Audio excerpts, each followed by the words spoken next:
Oke, kita sering banget ya bahas gimana caranya nyebrang jurang pemisah atau chasm. Tapi, eh, pernah kepikiran nggak apa yang terjadi setelah berhasil nyebrang? Nah, itu dia. Ternyata perjuangannya belum selesai di situ aja. Justru ini awal tantangan baru yang fundamental sifatnya. Tepat sekali. Fase pasca chasm ini sering banget kelewat, padahal krusial. Perusahaan teknologi yang sukses masuk ke mainstream market itu harus siap-siap. Transformasi internal besar-besaran, Transformasi ya, bukan cuma penyesuaian kecil. bukan. Ini lebih kayak, proses ganti kulit. Cara berpikir, cara operasi, semua harus berubah. Oke, jadi pembahasan kita kali ini fokus ke sana ya. Apa aja konsekuensi setelah berhasil menyeberang jurang itu? Gimana dampaknya ke, katakanlah, keuangan, struktur tim, sampai R&D? Betul. Dan kenapa ini penting untuk Anda? Karena, ya paham transformasi, ini kunci buat sukses jangka panjang. Bukan cuma sukses sesaat di awal terus hilang gitu aja. Ya, dan tantangan paling gedenya itu biasanya mengelola komitmen. Janji-janji yang dulu dibuat pas masih di early market. Oh, janji ke para visioner itu ya? Iya, yang mungkin dibuat agak buru-buru buat menangin mereka. Nah, pas masuk pasar pragmatis yang lebih besar, yang butuh stabilitas, janji itu seringkali udah nggak relevan, malah bisa menghambat. Wah, kedengarannya bisa menyakitkan ya prosesnya. Tadi disebut bisa sampai ada devaluasi, demosi. Kenapa adaptasinya sesulit itu? Kan perusahaan memang harus berubah terus. Bedanya gini, ini bukan sekedar ganti strategi marketing atau apa, ini lebih dalam. Ini soal mengubah identitas inti perusahaan. Harus ada pergeseran kultur. Kultur. Maksudnya? Nah, pemukim ini fokusnya ke tim, proses yang bisa diprediksi, dan pemenuhan kebutuhan pasar pragmatis secara konsisten gitu. Menarik. Coba kita lihat dampaknya ke finansial dulu. Ada gap nih antara ekspektasi pendanaan, apalagi dari visi, sama realita pasar kan? Banget. Visi itu seringnya kita tahu lah, maunya lihat proyeksi pendapatan model stick hoki. Tumbuh cepet banget, eksponensial. Padahal aslinya, Aslinya, pasar teknologi itu seringnya model tangga. Jadi tumbuh cepat di awal, terus melambat atau malah turun pas masuk chasm. Nanti baru naik lagi pelan-pelan, tapi stabil pas di mainstream. Terus bisa gitu lagi polanya di segmen berikutnya. bahayanya di mana kalau ekspektasi sama realita ini nggak nyambung? Ya jelas, perusahaan bisa kehabisan bensin, kehabisan dana pas lagi di tengah-tengah chasm. Waduh. Karena ekspektasi pendapatan nggak tercapai, investor bisa aja cabut. Padahal justru di fase itu dana lagi dibutuhin banget buat nyebrang. Buat apa? Ya buat bangun whole product yang dibutuhkan segmen beachhead di pasar arus utama itu. Oke. Jadi fokus pendanaan harusnya bukan cuma buat ngejar pertumbuhan early market ya, tapi buat membiayai penyeberangan itu sendiri. Tepat buat bangun fondasi di mainstream. Masuk akal. Nah, dari uang kita geser ke orang. Tadi disebut ada pergeseran besar dari peran pionir ke pemukim. Padahal pionir ini kan penting banget di awal. Yang inovatif, berani, jago jual ke visioner. Sangat penting di early market, nggak bisa dipungkiri.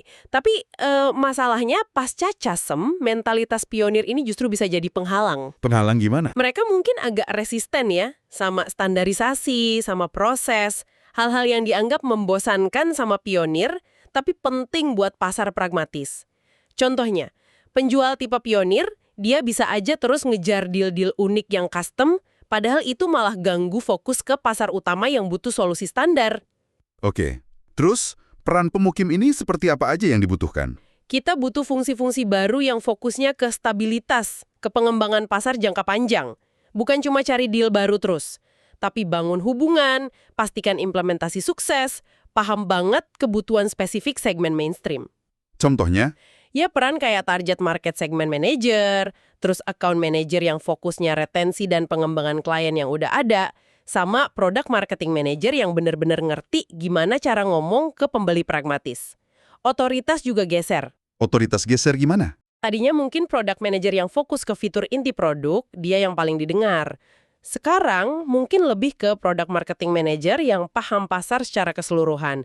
Dia yang lebih menentukan arah pengembangan whole product. Ini pasti nyambungnya ke kompensasi juga ya. Gimana cara ngasih insentif yang pas buat dua tipe orang yang beda banget ini dalam satu perusahaan? Nah, itu dia tantangan besarnya. Pionir mungkin lebih terpacu sama bonus gede di depan buat akuisisi akun baru kan. Sementara pemukim, mereka butuh struktur yang lebih stabil, mungkin berbasis target jangka panjang, kayak pengembangan akun atau kepuasan pelanggan. Jadi nggak bisa disamain ya? Nggak bisa. Kalau salah ngasih model kompensasi, wah bisa kacau. Bisa merusak moral, bisa merusak fokus strategi perusahaan. Oke, terakhir nih. R&D, gimana transformasinya? Fokus R&D juga harus geser dari yang tadinya melulu soal terobosan teknologi paling canggih, bikin produk generik yang hebat. Sekarang jadi lebih ke gimana caranya merakit solusi lengkap atau yang disebut whole product itu. Whole product ya? Maksudnya bukan cuma teknologinya aja? Bukan cuma inti teknologinya, tapi semua elemen pendukung yang dibutuhin sama pasar pragmatis. Kayak dukungan pelanggan yang oke, dokumentasi yang jelas, ada pelatihan, gampang diintegrasiin sama sistem lain, reputasi perusahaannya juga kuat, itu semua bagian dari whole product. Jadi, R&D perlu mikir lebih kayak arsitek solusi gitu ya? Bukan cuma penemu teknologi baru. Pakai teknologi yang udah ada, tapi dirakit jadi sesuatu yang benar-benar dibutuhin pasar secara utuh. Sama tim engineering, pakai alat kayak focus group misalnya, itu jadi relevan banget. Setelah produknya dikenal, buat mastiin pengalaman pengguna oke. Studi packaging juga jadi penting. Jelas banget sih sekarang. Jebrang CESM itu emang baru langkah awal ya. Kesuksesan yang awet itu bergantung banget sama kemampuan organisasi buat, yaitu tadi, ganti kulit. Cara ngelola duit, nata orang, ngarahin inovasi, semuanya harus evolusi buat ngelayanin pasar mainstream. Jadi organisasi pemukim. Bener sekali.